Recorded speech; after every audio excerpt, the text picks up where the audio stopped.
How much rain is going to be coming over the course of the weekend and what that rain is going to do for our temperatures. Plus, I'll give you an update on the meteor shower and give you the best viewing time for tonight.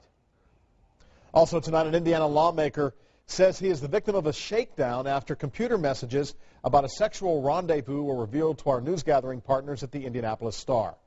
Some of the content in the emails may not be appropriate for children. Nightbeat's David McAnally is at the State House tonight on the married state lawmaker accused of what an 18-year-old says happened inside a hotel room. Dave? John, the conservative Republican lawmaker is a veteran of political controversy, but this one strikes home and family. It was not a setup at all. Cameron Gibson, the 18-year-old at the center of the scandal, says he didn't know Phil Hinkle was a state rep when they met online. You met him on Craigslist. Yes. You said you were looking for a sugar daddy. Yes. Did you want a sexual relationship with someone? No. It was actually a joke. A joke, he says, between him and his sister with no cash for sex. But transcripts of their emails obtained by our partner, the Indianapolis Star, show the 18-year-old appearing to bargain with Hinkle over money, then Hinkle. A couple hours of your time tonight. Hinkle then allegedly offered a $60 tip. For a really good time. Then later, Hinkle. Looking forward to get together.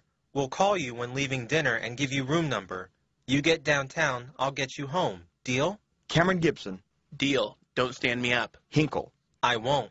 What sounds like a cash for sex deal wasn't, says Gibson. I didn't want anything out of it because first when I saw him, he was an older gentleman that was really old, and I didn't want anything to do with that. But in the hotel room, the state rep exposed himself, he says. Later, when Gibson turned to leave, he was like, "You're not leaving until we do what we plan to do." Gibson says Hinkle didn't want him to leave. He grabbed my arm and then grabbed my shirt, and then he went sexual with it by touching my butt.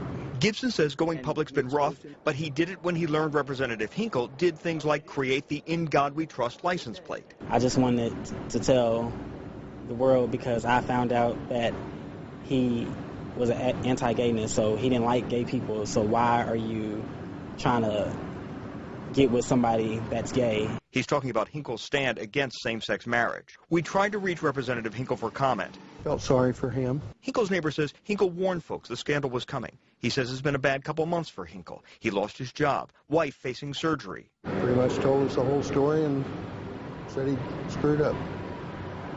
He felt contrite about it, sorry about it? Oh, yes, very much so.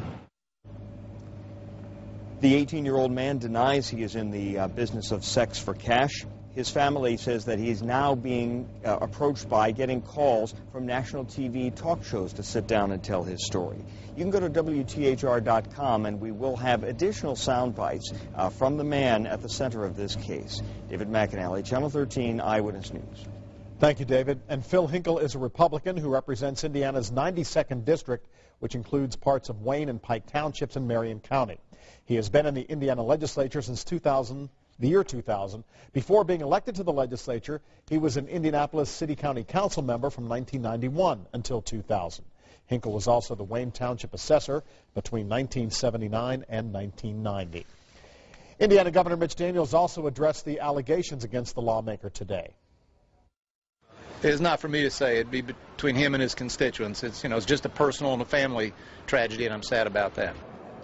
And the governor says it's up to Hinkle and his constituents to decide whether he should resign.